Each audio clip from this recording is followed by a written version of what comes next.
Shall we pray, please? ప్రార్థన చేసుకుందామండి. Loving Father, wonderful God, Lord, we thank thee, dear Lord, for this morning that you gave unto us. We also thank thee, dear Lord, for the loving kindness and mercy.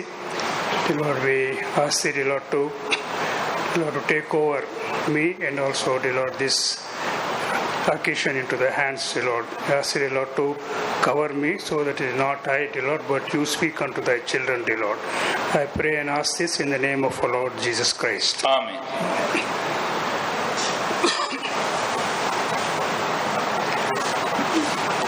We read Philippians, ఫిలిప్పీయులకు రాసిన పత్రిక 3rd chapter, 3వ అధ్యాయం అండి, 20 and 21. 20-21 వచనాలు. ఫిలిప్పీయులకు రాసిన పత్రిక 3వ అధ్యాయము 20-21 వచనాలు. For our conversation is మన in the పౌరస్థితి heaven, పరలోకమందున్నది. whence అక్కడ నుండి also ప్రభువైన యేసుక్రీస్తు అను రక్షకుని నిమిత్తము కనిపెట్టుకుని ఉన్నాం.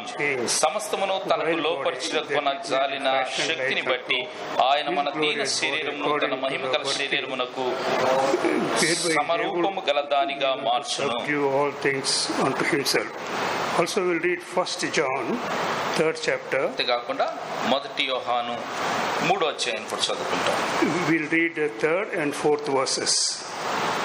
1 యోహాను Yeah. 1 John, 3rd chapter, 3వ అధ్యాయము 2nd and 3rd verses. 2-3 వచనాలు అందరూ కలిసి చదువుకుంటామండి. 1 యోహాను 3వ అధ్యాయం 2-3 వచనాలు అందరూ కలిసి చదువుకుంటాం. ప్రియులారా, ఇప్పుడు మనము దేవుని పిల్లలమై ఉన్నాం. మనమిక ఏమవుదుమో అది ఇంకా ప్రత్యక్షపరచబడలేదు గాని ఆయన ప్రత్యక్షమైనప్పుడు ఆయన ఉన్నట్లుగానే ఆయనను చూతుము గనుక ఆయనను పోలియుందుమని ఎరుగుదుము. ఆయన యందు ఈ నిరీక్షణ పెట్టుకునిన ప్రతివాడును ఆయన పవిత్రుడై ఉన్నట్టుగా తన్ను పవిత్రునిగా చేసుకొనును. So we'll read 1 Corinthians, 11th chapter. ఈ 1 కొరింథీయులకు రాసిన పత్రిక 11వ అధ్యాయం We'll read 24 and 25. 24-25 వచనాలు. 1 కొరింథీయులకు రాసిన పత్రిక 11వ అధ్యాయము 24-25 వచనాలు అందరూ కలిసి చదువుకుంటామండి. దాన్ని విరిచి ఇది మీ కొరకైన నా శరీరము నన్ను జ్ఞాపకం చేసుకున్నట్టుగా దీన్ని చేయడం చెప్పారు. ఆ ప్రకారమే భోజనమైన పిమ్మట ఆయన పాత్రను ఎత్తుకొని, ఈ పాత్ర నా వలన అయిన క్రొత్త నిబంధన, మీరు దీనిలో త్రాగునప్పుడల్లా నన్ను జ్ఞాపకం చేసుకున్నట్టుగా దీన్ని చేయడని చెప్పాను.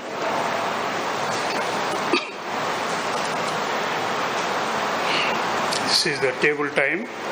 ఇది బల్ల సమయంగా ఉంటూ ఉన్నది. In fact, none of us is worthy to put our hand in the table.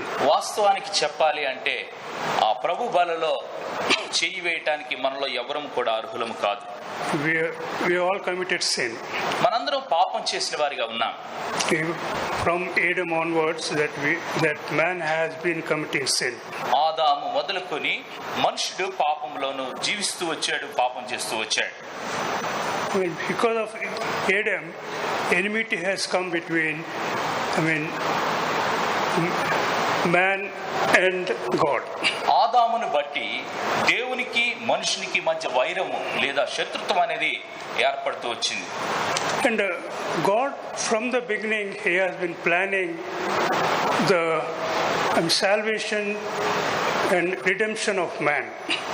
ఆరంభం నుంచి కూడా దేవుడు మనుషుని యొక్క క్షమాపణ గురించి, విమోచన గురించి ఆయన గొప్ప ప్రణాళికను కలిగి ఉంటూ వచ్చాడు. He knew that we needed a savior. మనకి దాన్ని బట్టి మనకి రక్షకుడు కావాలనే విషయము చెప్పబడుతుంది.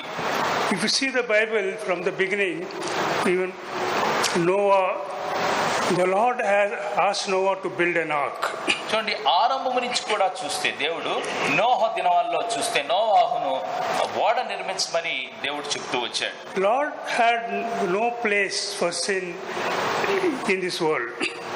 ఈ లోకములో ప్రభు ఎటువంటి పాపం ఉండకూడదని కోరుకున్న వాడిగా ఉంటూ ఉన్నాడు. He so much hated the sin that he has destroyed the whole earth except Noah and his family. ఆయన పాపం అంటే ఎంత దూరంగా ఉంచుతాడు అంటే, ఎంతగా దాన్ని ఇష్టపడ్డాడంటే లోకాన్నంతటినీ కూడా నాశనం చేసి కేవలము ఆ నోవాహు కుటుంబాన్ని మాత్రమే ఆయన బ్రతకనిచ్చిన వాడిగా ఉంటున్నాడు. But his love towards man is, extraordinary. నిజంగా చూస్తే ఆయన మానవుని పట్ల కలిగినటువంటి ప్రేమ అది అంతులేనిదిగా మనకు కనబడతా ఉంది.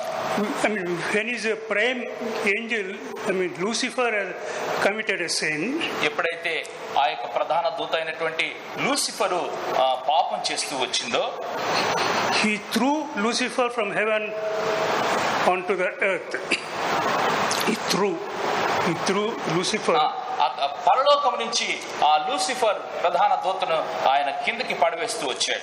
Along with Lucifer, he threw several angels, thousands of angels. ఆ లూసిఫర్ ను వెంబడించే, ఆ యొక్క దూతను వెంబడించే మిగతా దూతలు అనేకమైన వాటిని ప్రభు త్రోసివేసి వచ్చినట్టుగా కనబడతా ఉంది. Angels are much better than us.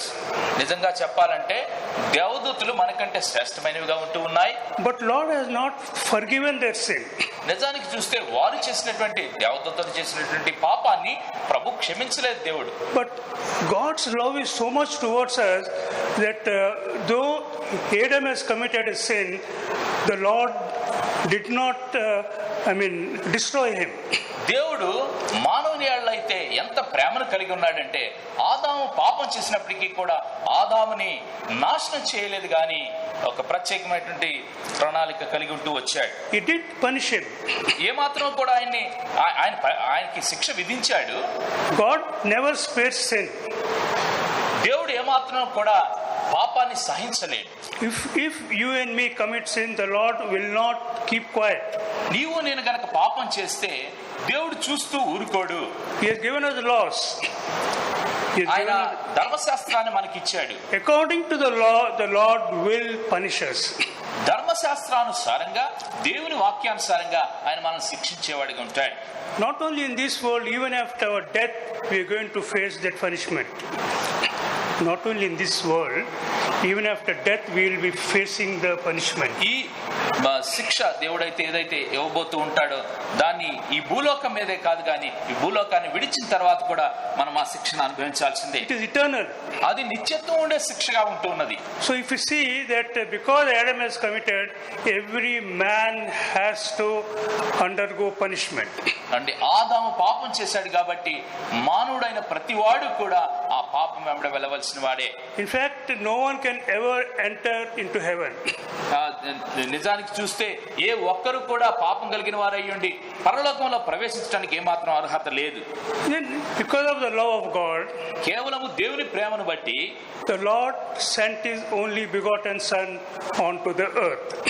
ఈ భూలోకానికి తన ప్రియ కుమారుడైన యేసుక్రీస్తు ప్రభువారిని మన కొరకు, మానవాళి కొరకు ఆయన పంపించిన వాడిగా ఉంటున్నాడు. Because Lord has promised that he will certainly be with us, his people. ఈ ప్రజలు నాతో పాటు ఉంటారు అని చెప్పి దేవుడు వాగ్దానాన్ని ఇస్తూ వచ్చాడు. Lord has promised that he will be with the people forever. దేవుడు తన ప్రజలతో ఎల్లప్పుడూ సదాకాలం ఉంటాడనే వాగ్దానాన్ని చేశాడు. He sent his only Son, Lord Jesus Christ, to die for us on the cross. ఆ కలువరిలో శిలువలో ఆ మరణం పొందడానికి గాను యేసుక్రీస్తు ప్రభువారిని దేవుడి భూలోకానికి పంపించాడు. We all know that the Lord came into this world. మనకందరికీ తెలుసు యేసుక్రీస్తు ప్రభువారు ఈ భూలోకానికి దిగి వచ్చాడు. Charles Spurgeon talks in one of his messages. I believe when Lord Jesus Christ was coming onto the earth, there was commotion in the heaven. నిజంగా చెప్పాలి చార్ల్స్ స్పర్జన్ అనే దేవుని దైవ సేవకుడు ఈ రీతిగా తన వర్తమానంలో చెప్తూ వచ్చాడు. యేసుక్రీస్తు ప్రభువారు భూలోకానికి దిగి వచ్చినప్పుడు అక్కడ పరలోకంలో గొప్ప పదోన్నత కలవరం కలిగిందని చెప్తూ వచ్చాడు. The heaven was, the whole angels of the heaven were surprised as to why Lord Jesus Christ is going to the earth. ఎందుకు అక్కడ ఉన్నటువంటి దేవదూతలు అందరూ కూడా ఎందుకు యేసుక్రీస్తు ప్రభువారు భూలోకానికి వెళ్ళారని చెప్పి ఆశ్చర్యపోతూ వచ్చారు.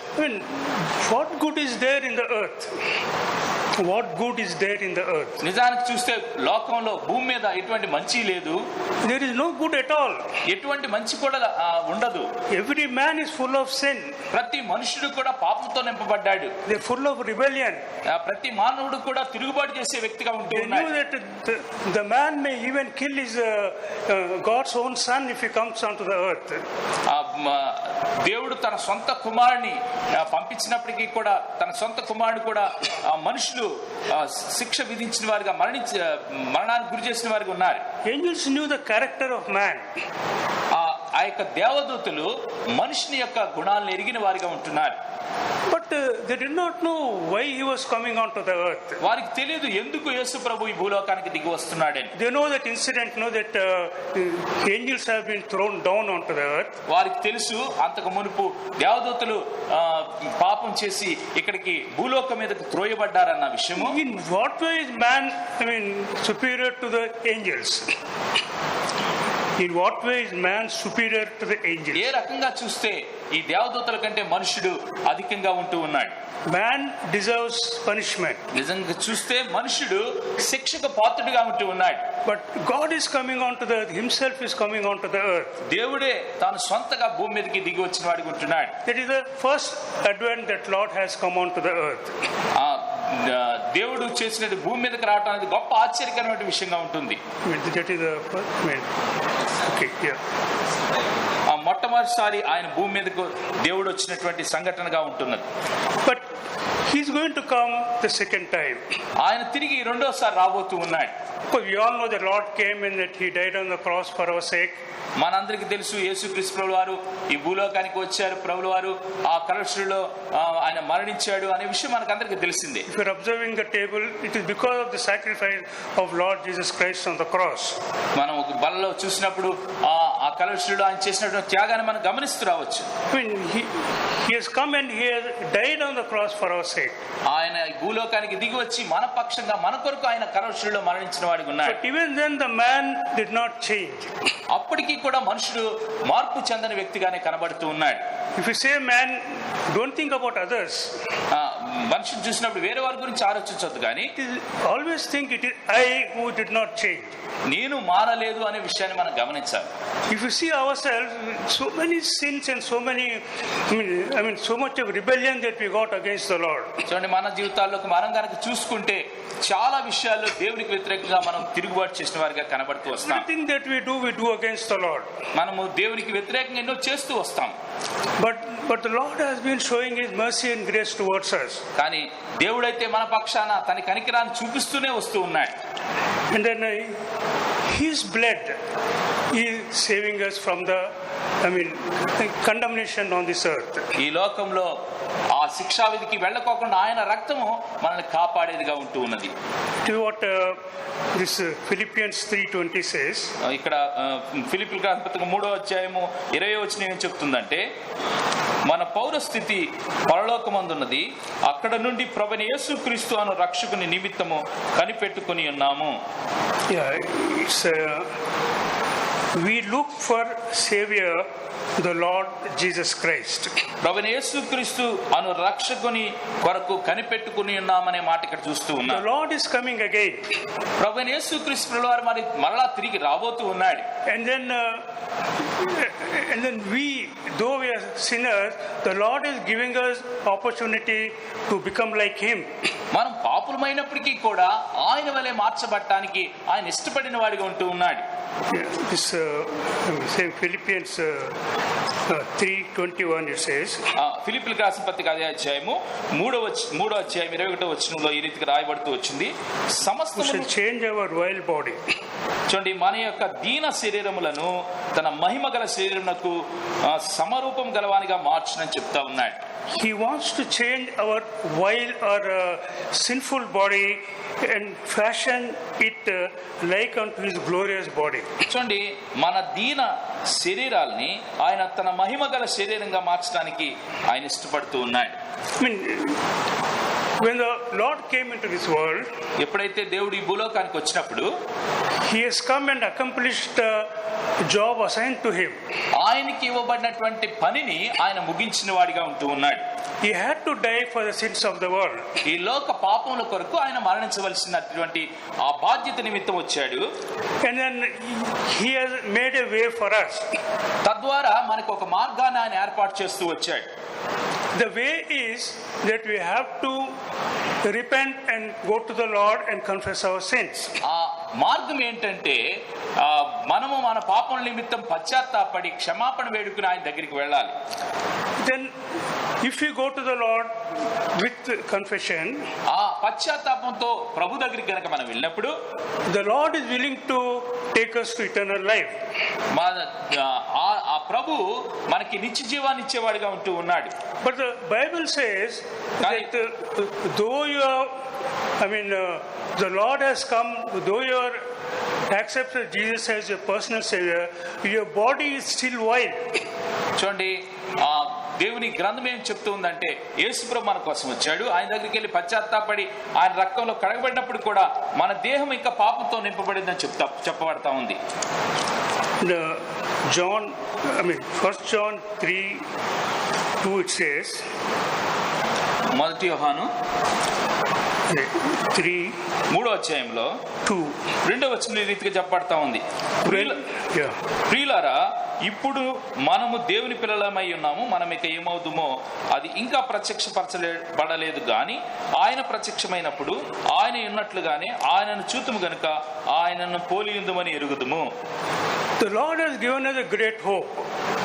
ప్రభు మనకి ఎంతో గొప్ప నిరీక్షణ ఇచ్చాడు. He knows that we are human. He knows that our body is full of sins and wild. మన దేహము ఎంతో పాపంతో నింపబడిందని, ఎంతో మూర్ఖత్వంతో ఉంటామనే విషయాన్ని ఆయన తెలిసిన వాడిగా ఉంటున్నాడు.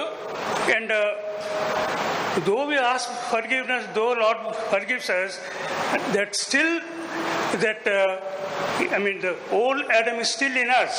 క్షమాపణతో మనం ఆయన దగ్గరికి వెళ్ళినప్పుడు, క్షమాపణ అడిగినప్పుడు, ఆయన మనం క్షమించినప్పటికీ కూడా ప్రాచీన స్వభావం కలిగినటువంటి ఆదాము యొక్క స్వభావం ఇంకా మనలో ఉంటూ ఉన్నది.